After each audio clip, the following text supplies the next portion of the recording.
describe Not Back to School Camp as a gathering for teenagers who are doing something untraditional with their education. So we have unschoolers here, we have people who would consider themselves homeschoolers, we have self-directed learners, all gathering together and making magic and wild, spontaneous fun together for 9 days in Vermont.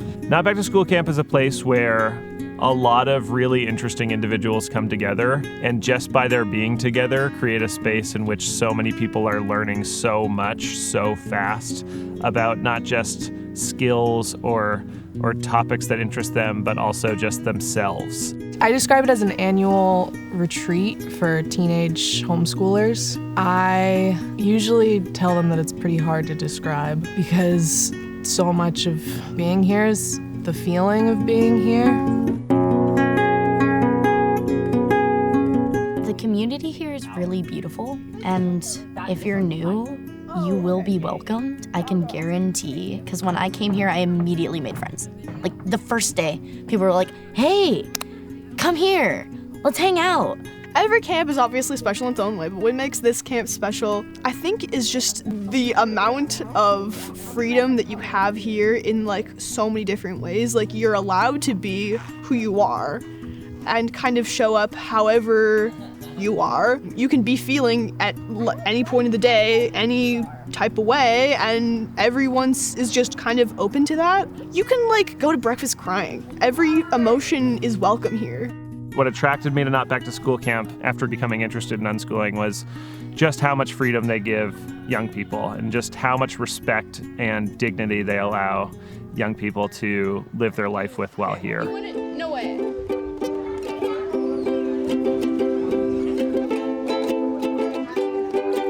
One of the really interesting things about Not Back to School Camp is it is both structured and unstructured, so we have things happening pretty much every hour of the day. We have like a break in the middle where there's nothing happening, but for the most part, there's always something going on.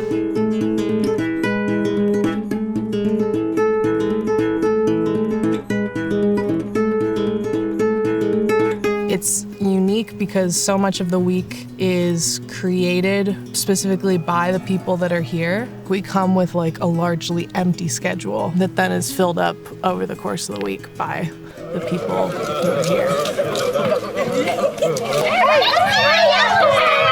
Princess and Wizard! 3, 2, 1, Dragon and Knight. Workshops at camp are really cool because they can really be anything. They can be like, someone led a parenting 101 workshop yesterday where they talked about like their experience raising a 2-year-old, to like someone on the same day led a like walking silly around camp workshop, which they and a group of people just walked sillily around camp. And I really like how it's like this range between like performance art and like serious information.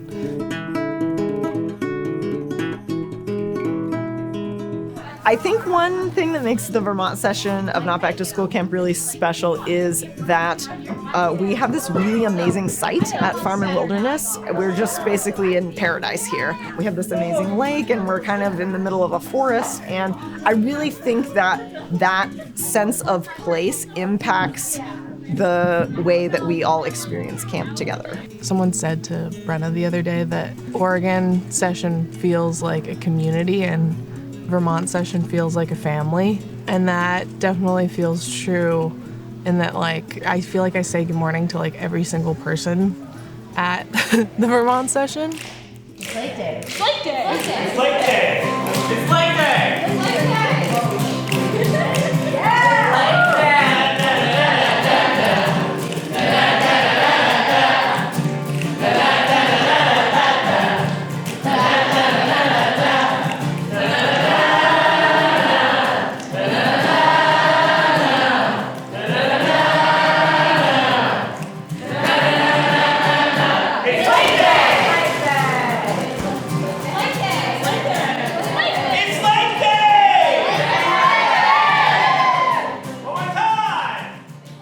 Most part of my life, especially my young life, like I didn't really have a social life at all.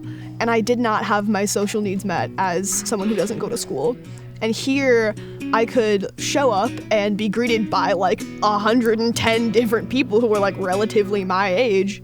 And I was like, oh wow, you guys, grew up the same as me. You're not gonna like make fun of me for being different. You're like open to the things that I have to say, and like you guys like share a lot of different perspectives that like are interesting to me without like bringing them up in a hostile way. Like we can just like be different but still connected. I think it was like very different from my unschooling experience that I'd had up to then, because I feel like I'd never experienced that like communal bonding and co-living before. I like had never really been in like an environment like that where I was with like the same people all day every day for like 2 weeks.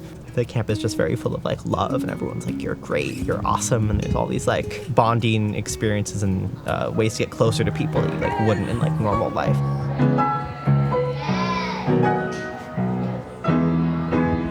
My favorite events have changed over the years. When I was a camper, it was Trust Circle, but as things should, the events develop and change, and now I really love Bonding Night. It's very wholesome. We are the weavers, we are the woven ones, we are the dreamers, we are the dreams. Bonding Night is a place where you get to connect with people in a way that you really can't elsewhere with such a large group. It's sort of the first night of camp where people really start connecting with themselves and knowing that everyone is really here for you. It's very touching, and it's hard to put into words because it's so unique. Sometimes it does feel like group therapy, but that's like kind of what friends are supposed to feel like sometimes, or it's just like, I feel comfortable being vulnerable with you, and like we're gonna work through like things together because I want to, and because I want to grow, and because you're helping me and you're supporting me and growing. And that's what friendship, I think, when you're a teenager should be like. I miss you a lot, especially on laundry day. We used to blow bubbles and sit on the machines and talk about the things that we lost. Like our thoughts and our hearts and our socks. Like our thoughts and our hearts and our socks. All the things that we lost. This is like my testing ground. I'm like, okay, I'm gonna try out being really funny this year.